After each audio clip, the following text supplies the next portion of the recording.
In today's episode, we're unraveling the tragic story of the world's greatest chess player, Bobby Fischer. Can Fischer's genius on the chessboard be matched by the complexities of his life off it?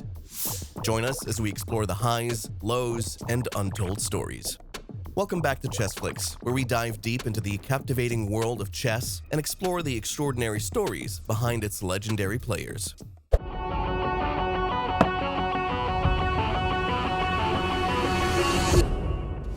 And before we jump into the action, don't forget to hit that subscribe button and hit the notification bell to stay updated on all our chess content. Also, leave a comment below saying you subscribed, and I'll try my best to reply to as many comments as possible. Bobby Fischer's story begins with the assertion that he stands unparalleled in the realm of chess greatness. This sentiment is echoed by a Russian adversary who likened Fischer to an invincible figure, describing him as an Achilles without an Achilles heel. Born on March 9, 1943 in Chicago, Fischer's life narrative is a captivating blend of victories and sorrows set against a backdrop of poverty, genius, and an eventual descent into the shadows of madness. Raised in Brooklyn by a single mother, Regina Fischer, Bobby's early years were shaped by financial hardship. Regina, a dedicated teacher and nurse, worked tirelessly to provide for the family. Fischer's introduction to chess at the tender age of 6, courtesy of his sister Joanne, ignited a profound fascination. In the crucible of poverty, he found solace and challenge in the intricate moves of the chessboard, often spending solitary hours honing the skills that would later define him. The emergence of Fischer's talent didn't go unnoticed. Carmine Negro, a seasoned player at the Brooklyn Chess Club, recognized Fischer's potential and became his mentor. Fischer's relentless dedication to chess manifested in extensive study under the guidance of Jack Collins, a master player. At the age of 13, Fischer faced a formidable challenge against 26-year-old Donald Byrne, an encounter now etched in history as the game of the century. This duel became a turning point, showcasing Fischer's prodigious skills and hinting at the greatness that lay ahead in his chess journey. Fischer's ascent to greatness reached unprecedented heights as he secured the U.S. championship at the remarkable age of 14. An even more astounding feat followed when he earned the distinction of the youngest ever grandmaster at the age of 15. The pinnacle of his achievements was reached in 1972, when he shattered expectations by defeating the formidable Boris Spassky. This historic victory not only secured Fischer's place as the world chess champion, but also marked the end of the Soviet Union's 24-year dominance in the chess world. The backdrop of the Cold War lent an extra layer of symbolism to this David versus Goliath triumph played out on the chessboard.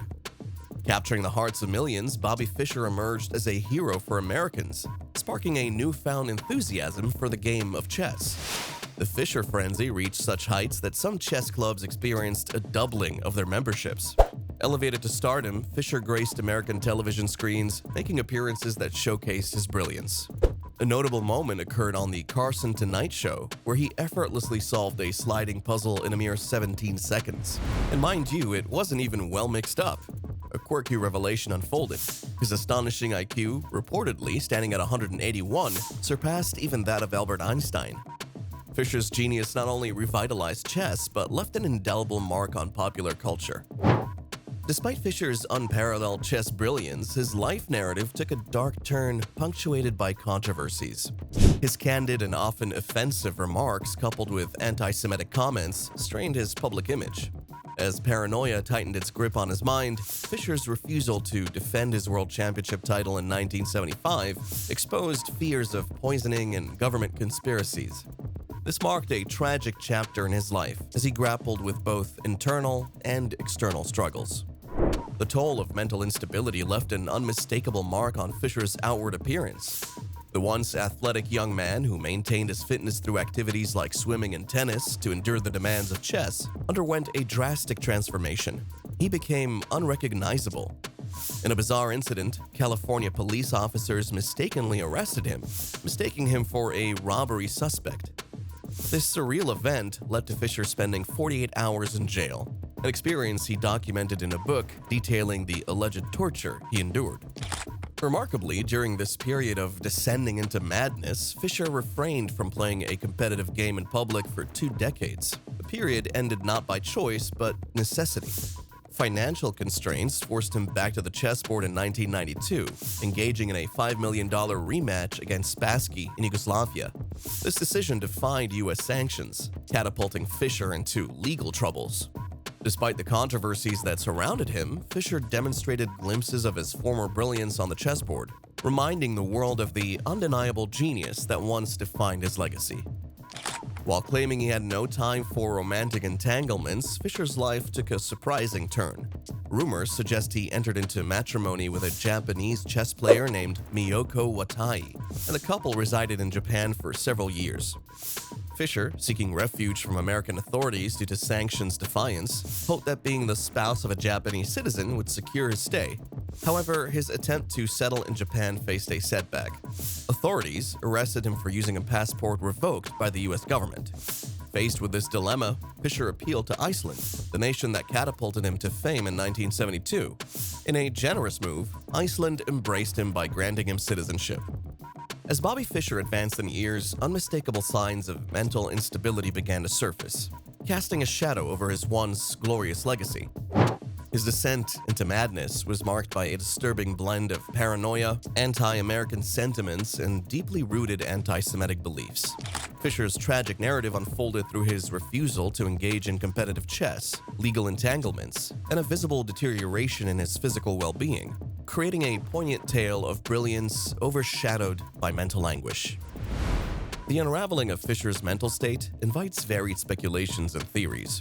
While some attribute his decline to the cognitive strain of blindfold chess, others trace signs of instability back to his formative years.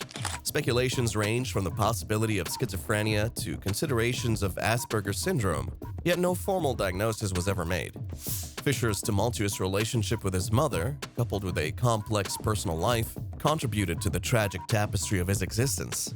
The confluence of these factors forms the backdrop against which Fischer's mental health became a central and perplexing aspect of his story. Bobby Fischer's legacy, despite its tragic trajectory, remains etched in chess history.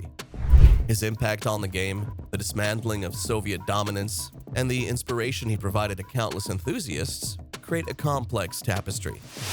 Fischer's life, like the 64 squares he cherished, ended in obscurity, leaving us to ponder what might have been. What do you think makes Bobby Fischer's story uniquely tragic?